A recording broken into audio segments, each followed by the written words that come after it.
you. And congratulations to you too. Oh my God, thank you. Day.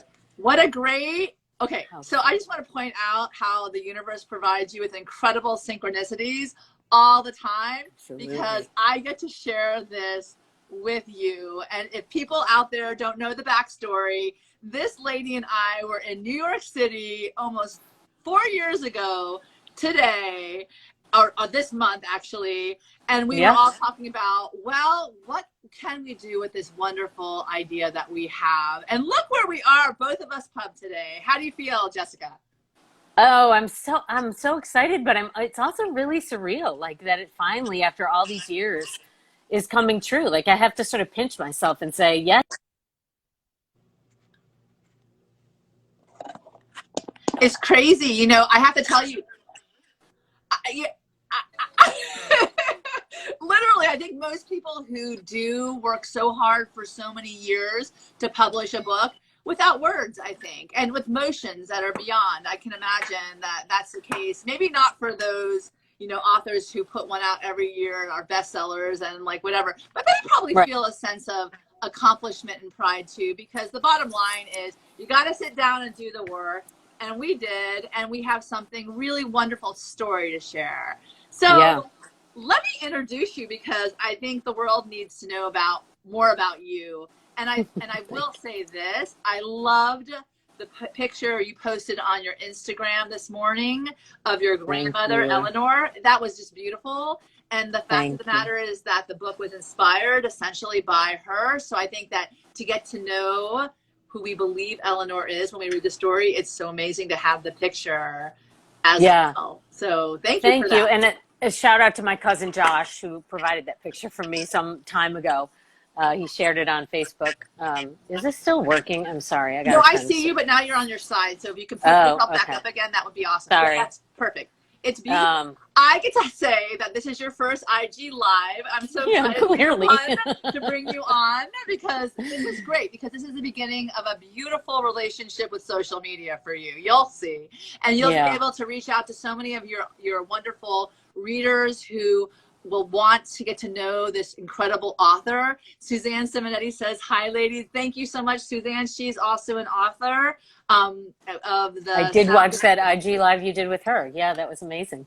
That was, you know, I think a really wonderful thing. And like I said, I want to, before I go on, I definitely want everyone to know a little bit more about you. So I'm going to read your bio. And I think it's really amazing. Okay. From that point, you know, I'm a big author stalker, literally. I don't hurt anybody, believe me. But I do like to know about the authors that I'm reading, because it brings some kind of, you know, more intense feeling into the book, because I know where their perspective is, what they're looking through the eyes of. And this goes for you. I know you, so I know the story is going to be rich and amazing. But for those who don't, a little bit about you. You're born and raised in Flint, Michigan. Your stories, essays, and articles have appeared in several small journals, including Medium, magazines around the web as well. So if you want to learn a little bit more about her with regard to her short stories, go check it out. She's a graduate of Michigan State University. All of those fans will be happy. Actually, we have a friend who just went to Michigan State, so nice. Very happy to say.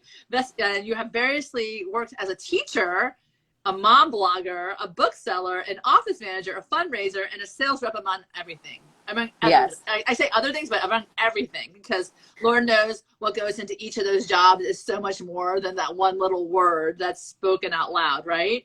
That's true, yeah. So you're finally recognized the writer is the role that suits you best. And okay, just let's sit for a moment and just say congratulations. That this is a feat. Thank you, Meg. And this is the day, September 7th, 2021, that a dream has come to fruition. And I just really want to congratulate you, your perseverance, your determination, and your skill as an author, because today you are a published author. And I just want to salute you, because it is quite the journey, and it's not for the weak of heart.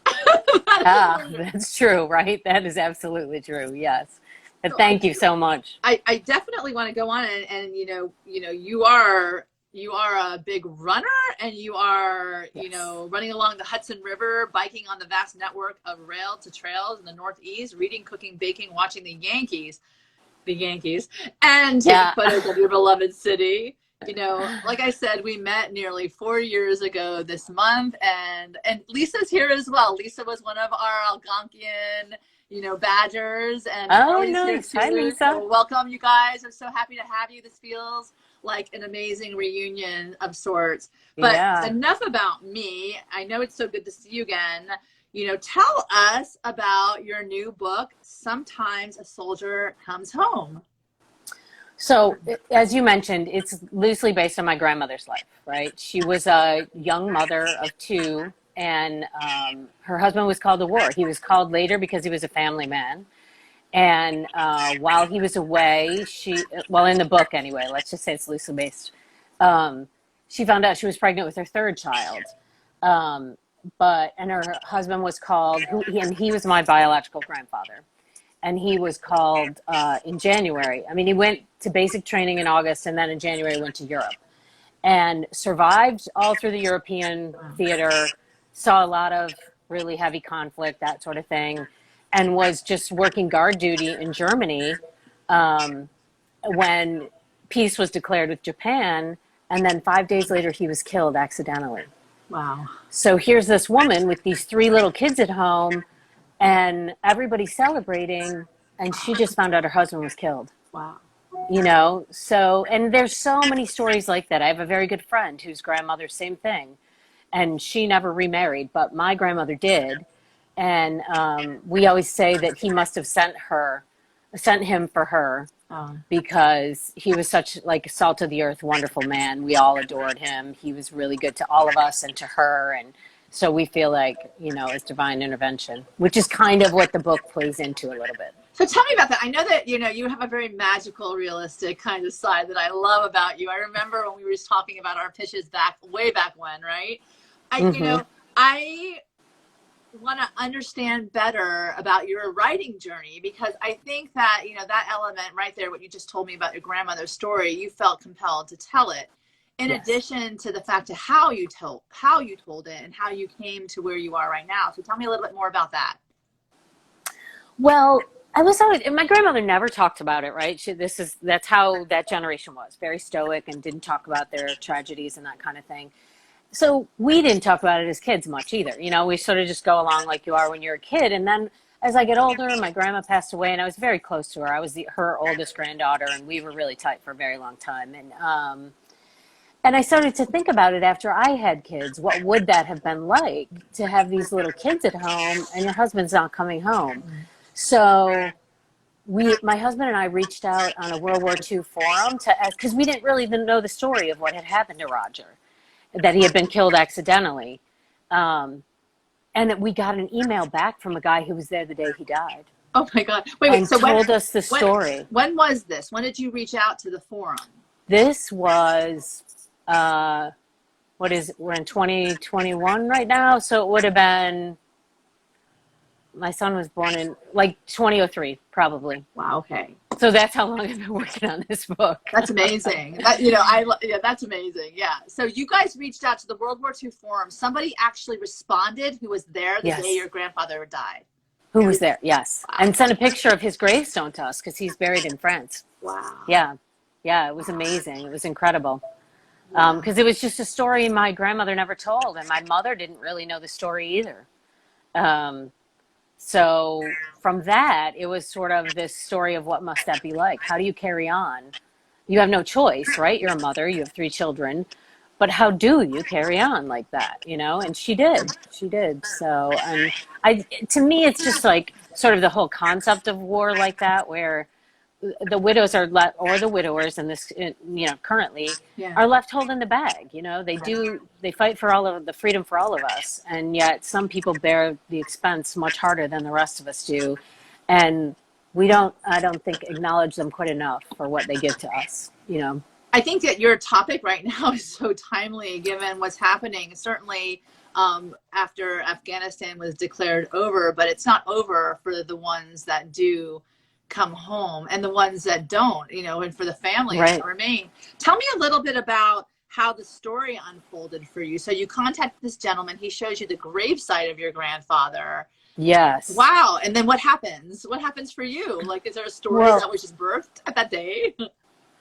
Well, it sort of, I kind of all came together. I'm a big fan of this old book called, and maybe you remember it was a TV show, The Ghost of Mrs. Muir. Oh, no, Where no. do you remember that? It was from the '60s, where it was on TV in the '60s. But first it was a book, and then it was a movie, and then it was this TV show where this. It's not a war story, but this woman goes to live in an old sea castle or cottage, and the sea captain haunts it, and they fall in love. Wow. So I'm, kind of a hopeless romantic in some ways. So I was in love with that story, and I thought, what if? Like first it was how does Eleanor cope with this, but then the next question becomes, how did she get to that next level, right? And so what can we do with that? And so I'm kind of into ghosts and all that stuff anyway, so I thought it would be interesting. And the movie Ghost is like kind of one of those romantic stories, so it's kind of all that moshed together is what got me to the place where I am today. So we have author Rec Talk. Rec Talk is on the feed, and she's also a YA thriller writer. And I love that you say that you're into ghosts. And I think that it's so funny because all these different authors show up in all sorts of different interests and capacities, and what speaks to you and what story comes through you has so much to do with your personal passions and interests. And I love that you said that show, the show that just, it's like, oh my God, but then what if, then the story comes through you, and then your imagination brings this wonderful tale to life. So we met in New York, like I said, in about 4 years ago, this month. When you were there, you were pitching a different story, or was it the same kind of book? It was the same. It was this book. Yeah. It was, and it seemed in the group, and I don't know if you remember that Anne Garvin, who was so amazing, sent it out to her friends, like some of our ideas. What do you think of this? What do you think of this? Yeah. And everybody's like, I'd read that. But I was getting nowhere with my pitches, So she helped me clarify what the story was really about. So the pitch conference was great in that way. Yeah. But I can't say enough about how you've helped all of us stay connected with your energy and your inclusiveness. And without you, Meg, I don't think we would be the group that we are. So I'm grateful for having met you that day, too. Oh, my God. That weekend. I was just so excited that I was around. I had friends who were creative. I was just like, oh, please don't ever leave me. I was like, oh my God, I have storytellers in my life. Oh my God. It was like the first time that I actually went outside myself to, see whether or not my story had legs, so to speak. And then be in that room for how many days that we were, just pattering around ideas and just feeding off of each other, even though our stories were so different, the desire to bring them out into the world was so profound for me, and it was so exciting. And I was like, these people are collaborators too, and I have to say the cohort that I'm involved with right now, I have a group called Fab Five, but we are really an amazing, wonderful group of collaborators too. And I'm so glad to say that, because creatives really do want other people to be able to read some really great stories. The minute I saw like you, and by the way, to all of you out there, Jessica is really one of those people in my life at the beginning who was one of my readers who really, encouraged me to go forward because of the words that she shared with me. Because sometimes when I wrote memoir, you're writing fiction, but it's based upon the reality that was your life, that is your grandmother, that is their story. But the reality for all of us is the vulnerability of our story. We put it out there, and it feels like it's our baby, and we don't really want to give it to anybody else, right? Yeah, it's very scary. Yeah. Are you feeling vulnerable with regard to putting it out there now? Or are you just good with it? You're like, I'll take my baby. Go ahead. Go do with it. Oh, no, I feel vulnerable for sure. Yeah. Well, I read this thing. I forget who said it, but they said, once you put your work out in the world, it doesn't belong to you anymore. You have your relationship to it, but everybody else is going to have their own relationship to it. And so I just hope that's a good relationship. It's a little like a child, right? Yeah. They still come home to you, but they go out in the world and have their own experiences. Yeah. And you do feel possessive over it. Yes, you do. Protective. I know that you have older children too, as my son just started college. Yours are, trotting the globe in some respects. And also, you're always like, well, who are they going to bring back to us? And I think it's the same thing with your book. It's like, that's true, actually. I didn't think about that. Who are they going to bring back? who are they going to bring back into my life that I don't welcome necessarily, but at the same time, or surprises me. Yeah. Surprise, surprise. You know, it's like, oh yeah, that's what I did not choose. Clearly. But what I love what you said is that you put your book out in the world and it becomes everyone's, and you just have to have faith that it finds the right people to inspire. So tell me a little bit more about, you know, you left the pitch conference and, you know, Anne helped you refine your pitch. And then what happened? Because here we are, you know, we're here with a pub date now. You have your book and it's in the real world. Well, I queried for a very long time and didn't really, you know, got a little bit of interest, but not much. And then I will tell you, I'm a PitMad success story. You know PitMad? No. So PitMad is a pitch, and it came from Lisa. I think Lisa Daniel is on here right now. Yeah. She's like, you should try that. And so I did. And it's a Twitter contest, and they do it 4 times a year, and you give like a tagline or log line or whatever for your book. And sometimes agents or publishers or editors will like it. And if you get a certain, you know, and sometimes they say, if I like it, send it to me. And so this small independent publisher, GenZ, and I'm obviously not GenZ, but they sent me, you know, they liked my pitch and said, send us the first 2 chapters and a summary. So I did. And then they asked for more, but then it was like 4 or 5 months. And I thought for sure it was dead. You know, and this was late 2019 and then early 2020. And then I emailed them once in April and they were like, actually, we're just going to send you a letter and we're really interested. And I signed a contract in May of 2020. So the pandemic is in full force and I signed a book contract. So it was a bright spot. That's a very bright spot. And Lisa David, thank you out there for bringing this book into the world. David, because you know, literally at this point in time, you never know where your winks are going to come from, your signs are going to come from. And with you, clearly, you didn't give up. I mean, PitMed, it's P-I-T. MAD, M-A-D. M-A-D. P-I-T-M-A-D, yes. P-I-T. So PitMad is a Twitter contest. I've never heard of it. And that you basically do your log line and you see if there's any interest. That's wonderful. For any of you, you know, authors out there who are looking to put your story out in the world, that might be a great option as well. So that was 2020. Worth looking at. So now you have, so were they able to help you? Like, they loved your pitch, they loved your story. You are now a part of Gen Z. You can always tell your kids you are so trendy and you're with it, because clearly the world is telling you that, right? And I will always my daughter, when I told my daughter what the publisher was, she rolled her eyes, and I'm like, well, I didn't name it. Sorry. Oh, they just don't want to know that their parents are really cool still. That just somehow gives them some kind of upper hand. I don't know. But anyway, yeah. But so the title was not what it is right now. It's a new title. No. Originally, like way back when I first started writing it, it was I'll Send You Love. But that felt like it wasn't given enough information. And then I called it War Bonds. But again, I felt like it didn't capture the whole breadth of what the story was about. And then funny enough, I got my title from something someone posted on Facebook. They were talking about soldiers returning. And they said, sometimes a soldier comes home. And I thought about the different ways that can be interpreted. You know, sometimes they come home and they have PTSD, or they're wounded, or maybe they're fine, but, you know, it was a rough go. And then sometimes they don't come home. But in my story, he returns as a ghost. So he did come home for a while. He did come home. Wow.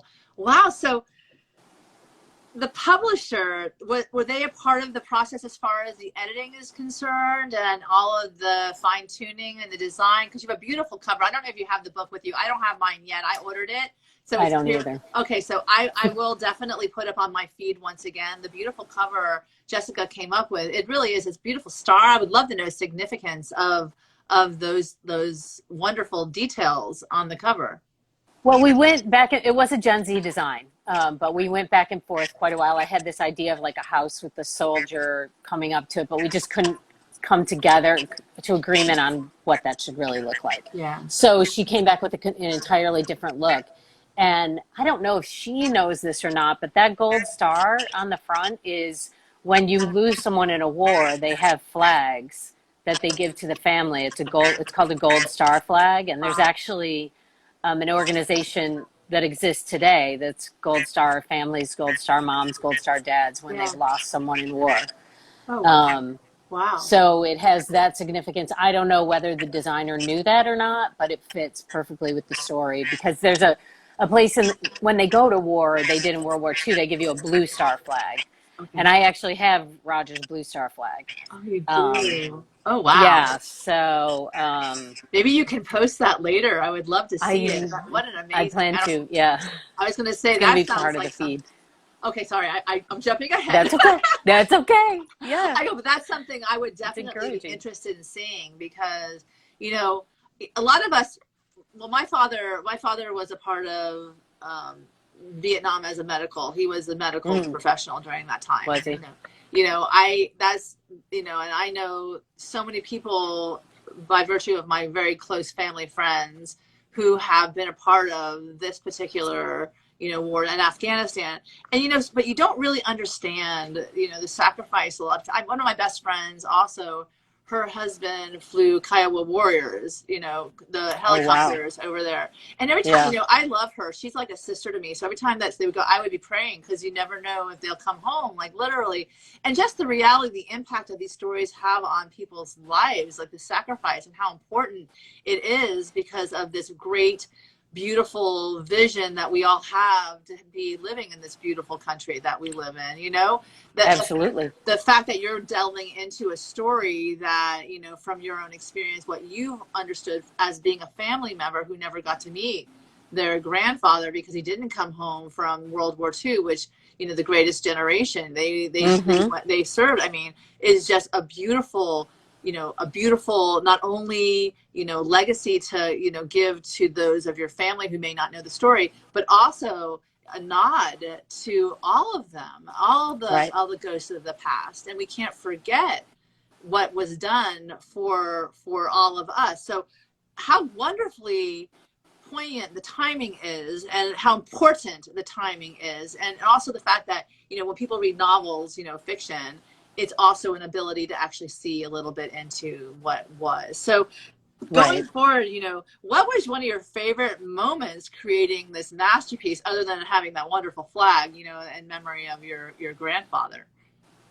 Well, the moment when we heard from the other soldier was really powerful, really, like, I kind of couldn't believe that somebody even responded. Yeah. And I've made some other connections along the way. Like, there was a man who was in the same troop that he was in, who wrote the story about their troop and told the story at the very end about Roger dying. And then my great uncle, or I guess he was not my uncle, but my first cousin once removed, my mother's cousin, reached out to me because he had been named for Roger. So it's been these funny little connections that have come along the way that just felt like it was affirmation from the universe. Like, yeah, keep at it, keep doing this. Yeah. This is a story that should be told, Oh, that's awesome. That's awesome. So I have to tell you, I love what you said. What comes to mind when you're speaking right now is that we have these beautiful names, right? And there's a whole life behind each of those names that tell a story, like you're doing right now, of this, the people, the families, how they all showed up in this world. And it kind of goes into like really what my story, what's your purpose here, right? You have, like, what is your call? Like, are you forgotten once you leave? And I get caught up, because the reality is that clearly you hadn't met your grandfather, but he was not forgotten because of the stories others told you about him. And now you get to be the storyteller. How amazing is that? I know. I feel very lucky. Yes. Wow. That's just and skillful storyteller at that. One who shows up with the ability to craft a really gorgeous narrative that people will actually feel like they're a part of that life, that family, and that those people meant something. So I do love the idea of, giving people takeaways from your whole experience. I think, the takeaway is such a great thing, especially when you walk the journey of how many years 2003 is quite a long time, right? So yes, it is. 2003, it's a blip of an eye, Yeah. It was like nothing. It was just easy, right? Yeah, I just sat sat down and wrote it. Yeah, no problem. No problem. Just type it out. Just send it off, and everything just happened to fall into place. But Yeah. yet we do have these beautiful life lessons that come through perseverance and determination. In the end, the celebration, which I am so happy to do with you today, for sure. So tell us some of those great takeaways. Well, takeaway from my journey or takeaway like for other writers? Both. I think both are poignant. Okay. I think both can have implication because remember, it's our book baby and we put it out in the world, and certainly it's going to impact others. Whatever you say today certainly is going to impact me. Yeah. I guess those are the same things, right? My takeaways and for other people. I think the biggest thing is that in the writing world, there's so much like, this is so hard. This is so hard. And it is. It's difficult to write, right? And it doesn't come out of your head and onto the page. You have to edit. You have to do all that sort of stuff. But I still believe wholeheartedly that there's opportunity for everyone who's passionate about their work. And you are the one who has to believe. And if you don't believe, who will? And there's so many people along the way who'll just tell you, it's hopeless. Oh, it's so difficult. And so many negative kind of, oh, I want to write a novel once, blah, blah, blah, whatever, but you have to know that this is coming from you, inside you, and it has to get out there. And if it gets 5 readers or it gets 5,000, 500,000, it still mattered that you put it in the world. And you just have to believe that through all your dark nights and all your early mornings and all that sort of stuff. Yeah. Because here I am today, almost 20 years later, and it's out. So it works. If you just hang in there. And I really love the fact that I'm going to say this out loud because I think it's really important that everyone hear. You got to know your why before you sit down and write the first word. And if your why speaks as a whisper and you start to pay attention to it, it will get louder and louder and louder. And then it will turn into something that becomes other people's why. It'll impact other people's why. And what you just said there means so much because my dad always says the difference between someone who says they want to write a book and a published author is the published author sat down and they wrote it and they got to the end and they finished that last word and they didn't give up till they saw their book baby in this world, which is happening today for you on this September 2nd. And you too. Yes. Oh my God. Yeah, I so appreciate you sharing this day with me.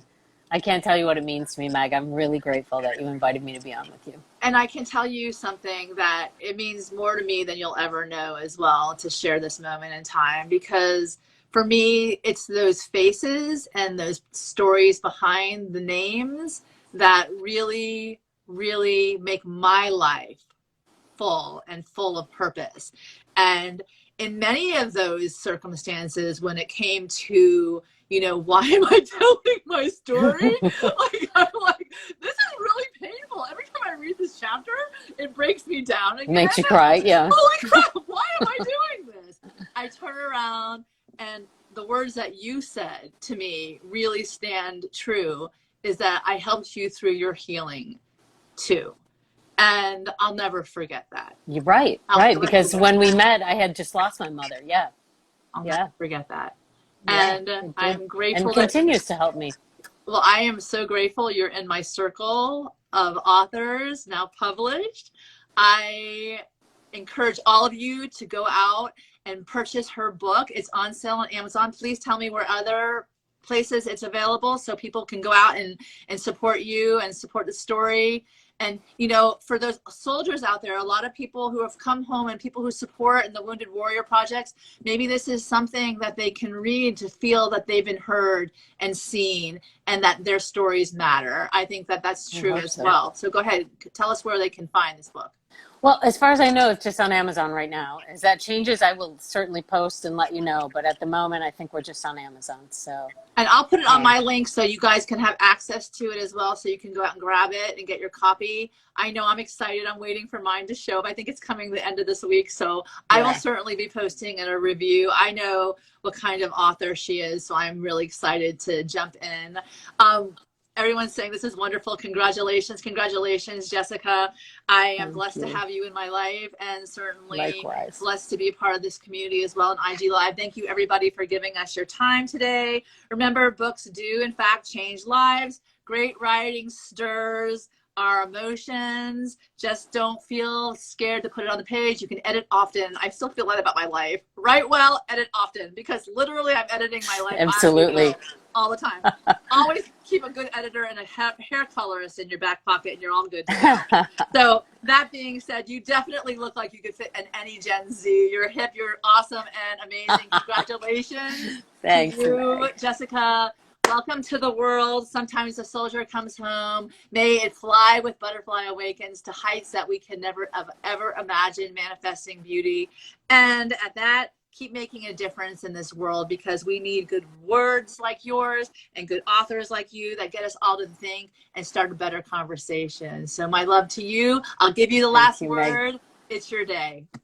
My love back to you, Meg, and may Butterfly Awakens be the most amazing. I've read your other work too, and I think you have so much to give the world. So I'm so grateful to share this day with you and look forward to all your great successes. So thank you for having me. Thank you so much, Jessica. Everybody, thank you so much for joining us. Have a wonderful rest of your day. Amazing Authors, episode 3 with Jessica Ciosek. Go get her book, Sometimes a Soldier Comes Home, and through Amazon. And let's write better stories. Have a great day, everybody. All right. You too, Meg. Bye-bye.